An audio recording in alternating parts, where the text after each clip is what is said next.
Hey guys, Social Marketing Queen here, and today I'm going to be teaching you guys a crash course on how to level up your Instagram Reels and how you can go viral.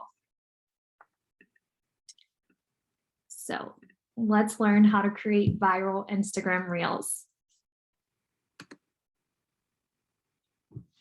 So before we get started, I just want to give a little introduction on myself. I am Caitlin. I'm a social media agency owner and coach.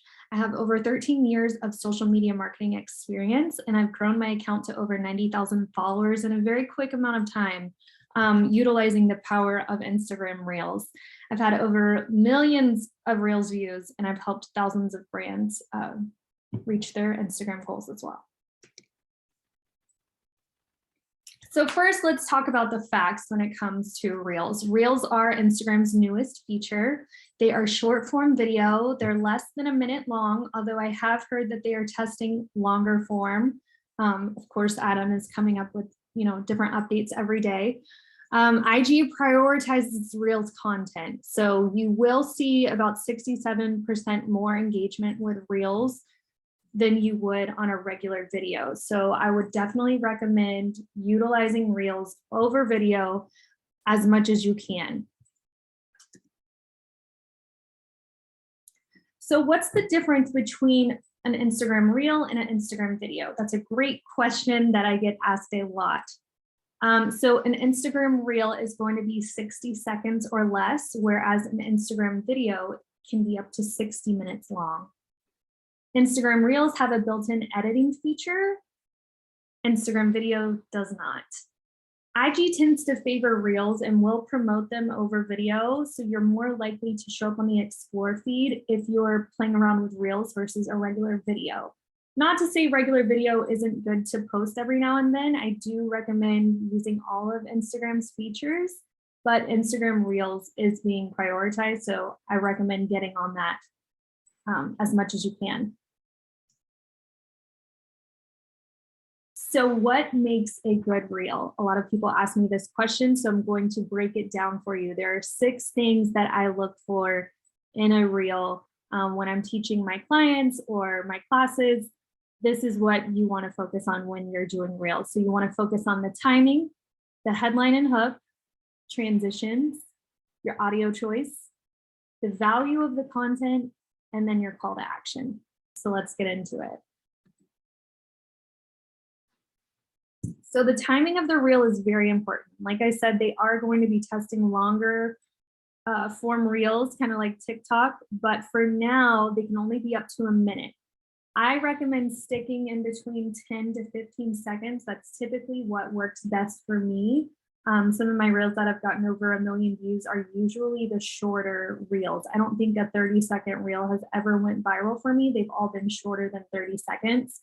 So I tend to see the sweet spot from 10 to 15 seconds. That's your ideal length for educational content. If you are doing something that's more funny, like the lip syncing reels, you can stick to 7 to 9 seconds. Short form is what grabs people's attention. The next thing that you want to pay attention to for your reels is your headline and your title. So when I talk about headlines and titles, I actually have a picture here to show you guys. That's going to be what people see on your reel when it lives on your profile, or say someone is visiting the audio and they see a bunch of reels on there. You want yours to stand out with a title or a hook or a headline. So that's why I teach people using the text overlay tool, you're able to add a title or a headline that brings people in. So what makes a good headline or a title? It's going to be easy to read. You might have a few emojis in there, and it's going to be legible. So don't pick a font that's hard to read or has bright colors. You can see from my titles that I tend to stick to the same type of font, might change out the color a little bit, and then I do keep it like short and sweet.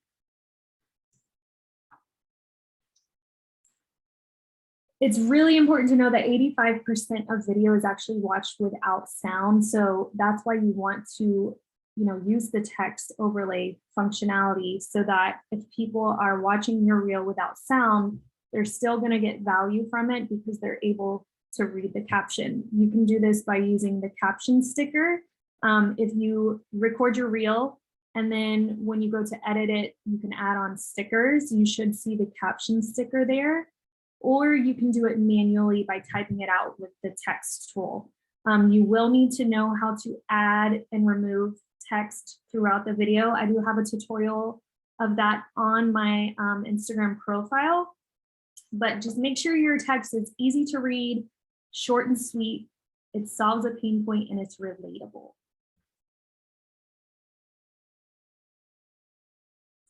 So transitions are super hot on Instagram Reels, and I think that's why some of my Reels tend to go viral, is because I always try to add a transition into all of my Reels. This is actually a really good video right here that shows a bunch of different transitions. The main goal of transitions is to move. So keep it moving the entire duration of the reel. I do recommend moving within the first 3 to 5 seconds, and then 3 to 5 seconds after that, and then 3 to 5 seconds after that. Transition throughout the whole video. So if we just watch this one, you can see how I tap the video with my head. Then I start it back after I've pulled the video out. There's the hand transition where you hit the camera. There's some where I move out of the camera and back on. But you can just see the transitions are happening like every 3 to 5 seconds in this video. And this was actually a salesy reel for me too, but I just kept it engaging by adding those transitions. A very, very, very important part of your reel as well is the audio. So trending audio has been the hot thing to do for the last 6 months, 6 or 8 months. But recently, Adam announced that he would be pushing original audio as well. So IG was favoring trending audio, but now they suggest original audio. My hot take on this is to do a mixture of the two. I tend to still look for that trending audio and jump on it if I can, but I'm not afraid to do original audio too. So let's break the two up. To find trending audio on your Explore feed, you're gonna just look for this little diagonal line here. I have seen some of the business accounts that I manage, you're not able to see that trending audio. So if you're having a hard time doing that, switch your profile to creator, or go to your personal profile and look for those trending sounds and then just send them to your business account and save them there. If you do have a business account, it has to be entrepreneur for you to use the trending audio typically. For some reason, it's obviously because of copyright issues. They don't want, businesses using protected audio. So you do need to make sure that your Instagram profile is entrepreneur. For original audio, there's a couple different ways you can do this. You could do a voiceover and just kind of walk through like a tutorial for your audience, or if you sing, or if you play with music, you're a DJ. There are some, I actually recommend these two guys right here. I can't remember their names, but they're two brothers. They're mixing audio all the time, so it ends up being original audio. So visit their profile and you can get an idea for what kind of original audio seems to pop off and is popular among reelers and viewers. But definitely play around with original audio versus trending audio.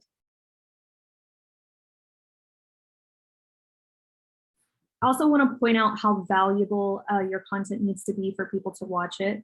I do recommend vertical screen for reels. You can do horizontal. I've had clients that, they don't get that vertical video, so they're using horizontal like listing videos. And if that's all you have, then that's all you have, but try to do vertical if you can. Keep your content authentic. Don't overly produce your videos. This isn't YouTube, this is Instagram Reels, kind of like TikTok. People want authenticity. I tend to see educational reels perform best, especially if I'm showing off my personality with it, so don't be boring, right? If we go back to the slide before, I also want to point out the text overlay. So we talked about the headline and the title in the beginning, but during the whole duration of your reel, remember how I told you most people will listen or watch reels without audio. So you need to make sure that you're using captions and you're writing out, value. to your audience. I like to tell people that like you can see, there's a couple different things I want to point out here. One, it's on brand for my branding. I have my colors here. I also use the same font. I break it up so it's easy to read. If you have like a big paragraph on there, people probably aren't going to be able to read it as easily. So here I've broken it up into like bite-sized tidbits. And then I've even like numbered the pain points that I'm talking about. So there's just ways for you to lay it out to where it's easy to read. It looks cohesive with your brand, and it's appealing to the eye. You can also see with these next two reels, again, I keep that branding going with my colors. And then I kind of break the title up so it's easy to read. Another important part of your reel needs to be the fact that you have to put a call to action in there. So you don't want to let these people watch your reel and then not tell them what to do at the end, because then you're not going to make sales. So for a business, I always recommend adding a call to action at the end of every reel so you can drive people to your DMs or to your website or to your link in bio. You can see this was the ending of one of my reels, where at the end I wanted them to download my Reels guide. So, you know, I put at the end of the reels, grab my Reels guide, link in bio. I told them where to go. If you don't have anything to sell and you want them to pay close attention to the caption, then make your call to action be read the caption. Anything to drive people to do what they need to do next. Most of the time, people need to be told what you want them to do. So my best practices for reels, there's a couple of them. The biggest thing is to post them consistently. I do recommend 3 to 5 reels per week. I try to keep up with the 5 reels per week, but it does get hard even as a full-time creator.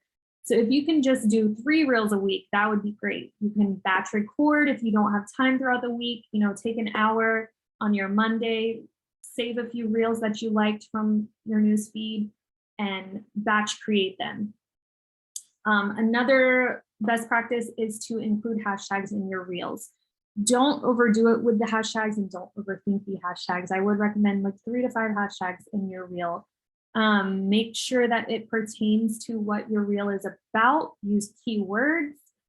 Basically, you know, people can actually search hashtags now, and the reels section will pop up. So if you're using a relevant hashtag that someone is searching for, your reel could pop up for them. If you are having a really hard time trying to come up with what to record, go to bigger accounts that are in your industry and kind of grab inspiration from them, see what's working for them. You can also grab my 30 Days of Reels guide. If you need ideas there, I have 30 different ideas for you to record. I also will walk you through the editing features a little more in detail. Some of the reel ideas that I have on there for you, I'll give you a little sneak peek. You could do something like behind the scenes where you're introducing your team. You know, a lot of people want to get to know who you are, and they kind of like to see real life that they can relate to. So if you can show like behind the scenes of your workspace or what your team is doing, or just show a friendly face with some fun facts, that would be great to humanize your brand. If you're product-based or service-based, showing a before and after is really great to show off that you know what you're doing. It makes you the industry expert. You can also do value-driven reels, like top 3 mistakes you're making in your industry, or top 3 tools used to solve a pain point that your audience would relate to. You know, also there's lip syncing trending audio ideas. If you're scrolling through the Explore feed, I'm sure you've seen people lip syncing. Those tend to perform really well too, because they're short and sweet. They're usually trending, and they're funny and people relate to them. So the most important things to get started, you're going to need a phone. Now I have seen with my own eyes, because I do a lot of Reels challenges. I have people in the groups that use both Android and Apple. Apple phones do tend to create better Reels. The video quality is just higher, and the text tends to not mess up. On Android, for some reason, when they go to post their Reels, the text can just be wonky. So Both work, but Apple tends to do better. It is important too to have a ring light. If you can't afford a ring light, then that's fine. Go outside or get in front of a well-lit window so you do have good lighting. If you have dark lighting, it just tends to turn people off if they're scrolling the feed and see your reel. It's very important too to have a clean background. If you've got a lot of stuff in the back, it can be distracting. It can just look unprofessional. So always pay attention to the background of your reel. And it's also great to have a little bit of confidence. If you are not used to getting in front of the camera, I do recommend, talking on your Instagram stories for a week and building that confidence up. You can test some ideas with your stories. You'll tend to get some feedback from your audience, and that will just help you to feel more comfortable in front of the video. And then the last thing you need to get started is an idea. So that is my crash course for creating a viral Instagram reel. I will continue to post these crash courses for you. If you liked this, please send me an email, let me know, send me a DM, and follow me on Instagram at Social Marketing Queen.